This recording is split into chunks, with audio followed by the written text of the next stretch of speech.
పోతన భాగవతము రాక్షసుల సుతల గమనంబు చేరుట అనేటువంటి ఈ సందర్భాన్ని మనం తీసుకుంటూ ఉన్నాము. దానవ దైత్యుల సంగతి పూనిన నీ అసుర భావమును తోట్టో మధ్యాహ్నమున తలగిపోవును మానుగ సుతలమున నుండు మా మాయాజ్ఞన్. దైత్య దానవుల కలయిక వలన నీకు కలిగిన రాక్షసత్వము నన్ను ధ్యానించడం వలన త్వరలో తొలగిపోతుంది. మా ఆజ్ఞ ప్రకారం సంతోషంగా సుతలములో ఉండు అని ఆ భగవంతుడు బలిచక్రవర్తికి తెలియజేశాడు.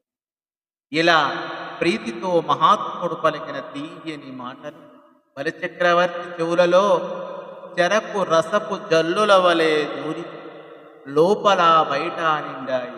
సంతోష